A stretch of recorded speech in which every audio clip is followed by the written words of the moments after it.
So this video is inspired by the recent release of OpenAI Sora, which is their text-to-video generation technology. What this means is, I right now what I'm doing here, I can't share screen for some reason, but if you just go to Google or any social media and search OpenAI Sora, Sora, you will see astounding videos, short videos for now, but it's going to get longer, but astounding videos that were generated instantly, I mean near instantly, by people just typing in, for example, a cat trying to wake up its owner.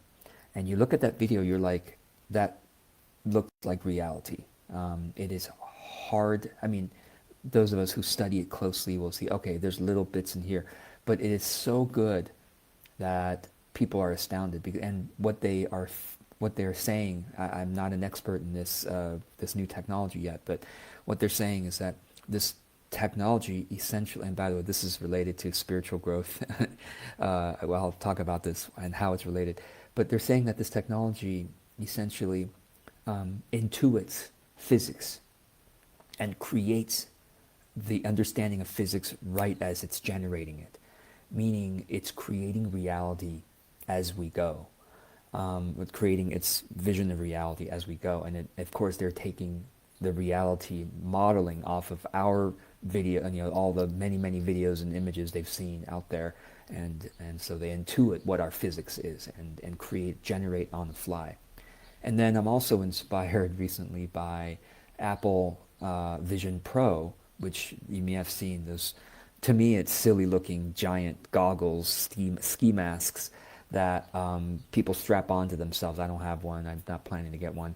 Strap onto themselves, and they can see reality with layers on top. Like, oh, they see a screen here, and they see they're talking to somebody, and they see subtitles of what they're saying. It's going to be super useful for foreign language learning. You go in reality, and you just see subtitles for what people are saying. And anyway, so I'm inspired by this because my question is, what version of this technology is our reality? I believe we are living in a simulation. I've said that for years. I mean, ever since I saw The Matrix, back in 1999, I said that makes a lot of sense.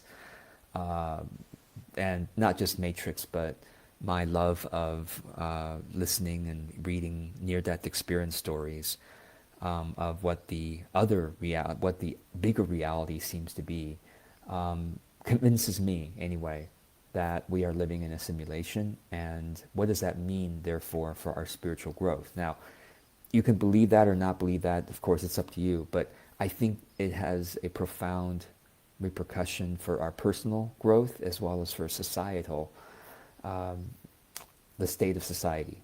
Okay, so for our personal growth, if we're living in a simulation, that means this is not real. Okay, this is Apple Vision Pro, version 1000 or whatever. It is a bodysuit. We're playing the game called Planet Earth. This is a giant massively multiplayer, role-playing game called Planet Earth. And you and I are different characters. We actually designed, so we had a hand in designing the character that we wanted to play. Again, I've been saying this for at least a decade, right? Longer than that. And the more I've said this over the years, the more people go, oh yeah, that makes sense, because the technology that's coming out is saying, well, you can see what the consequence of this technology is. Instant video generation based on whatever ideas I have. In the future, all of us are going to be, Hollywood directors of saying, tonight, honey, tonight, instead of like, honey, let's watch that show, right? Some people will still watch shows. It's going to be like, honey, let's watch a show about, a family living in Antarctica, and trying to survive, and it's going to be a heartwarming story of coming of age, whatever. You could make up whatever plot and whatever situation, and instantly the AI will generate for you an entire 2-hour movie or TV show, or like, hey, I'd like to watch this, whatever TV show I have, but now you add in these characters in this situation, and it instantly will generate. So, if that technology just keeps getting better, the ability to instantly generate reality, at least on screen and in our virtual reality goggles, and eventually it's not going to be just goggles, it's going to be, body suits.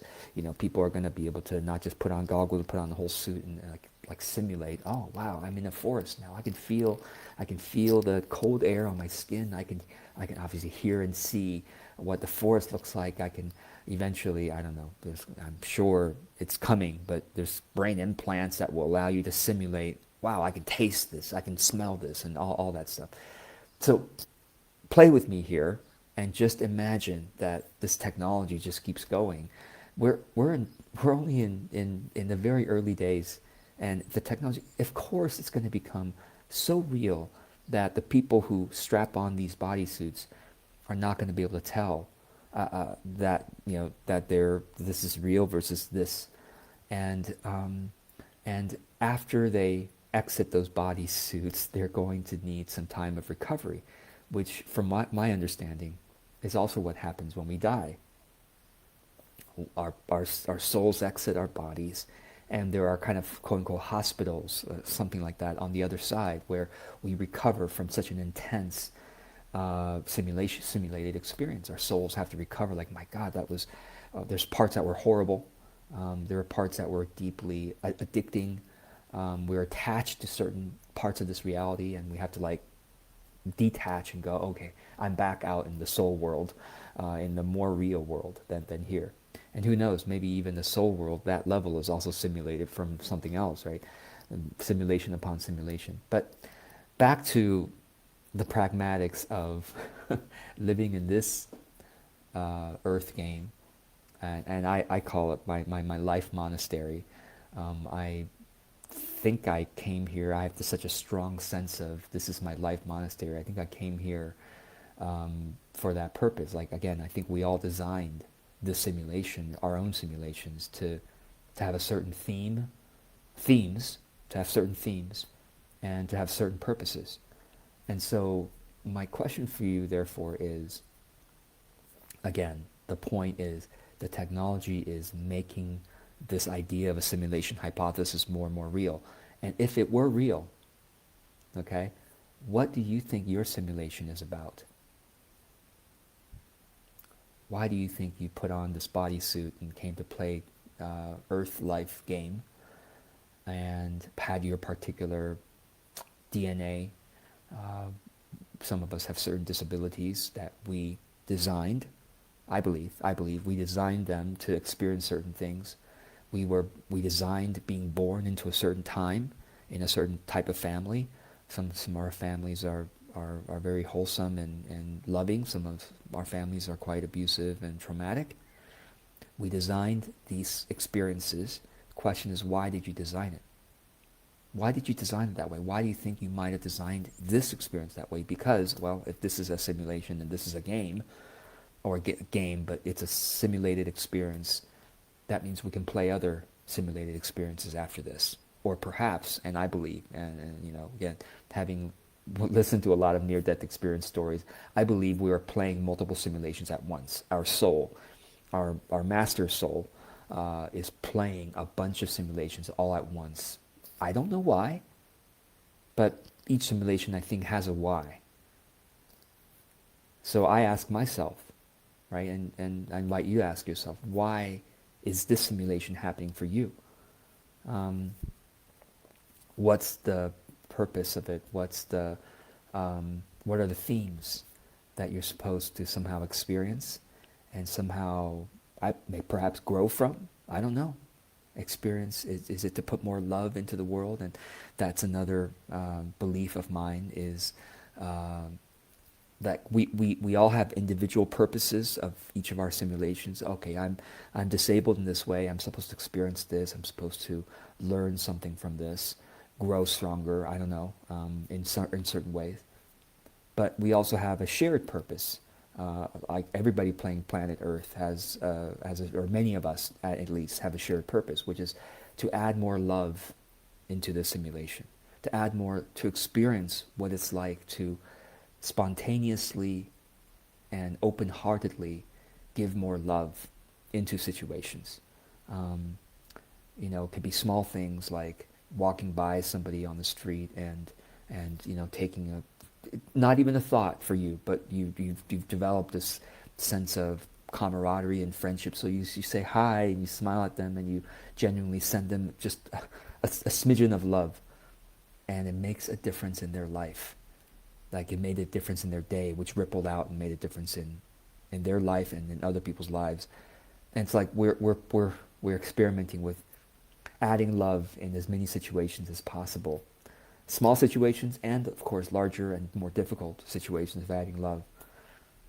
And somehow that has a ripple effect and helps us create a template for other simulations.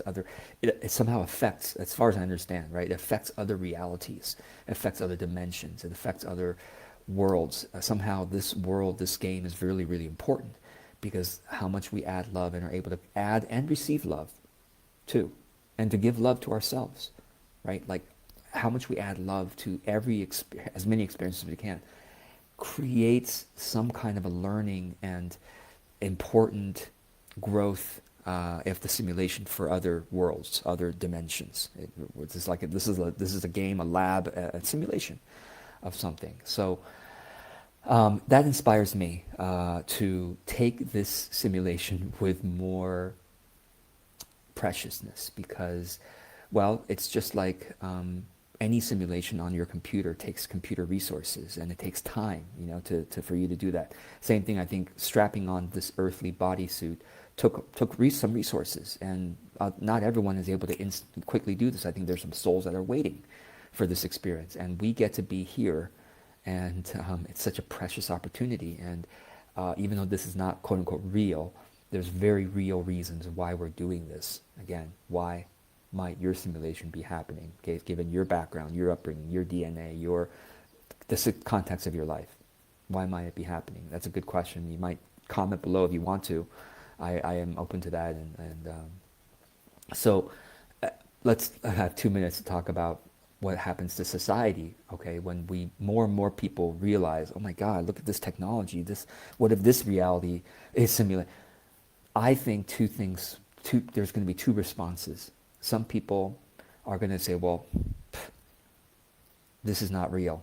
This is simulation. So I might as well, it might be kind of scary. I might as well go and commit some crimes. Just like, Grand Theft Auto, the very popular, computer game. I've never played it myself, but I hear you can just go and shoot people, and you can, it's like reality, except you can go rob stores and do all kinds of crimes, right? And I'm sure you can do good things in there. Again, I don't play the game, but it's like some people might go in that direction and kind of go dark and go, it's not real.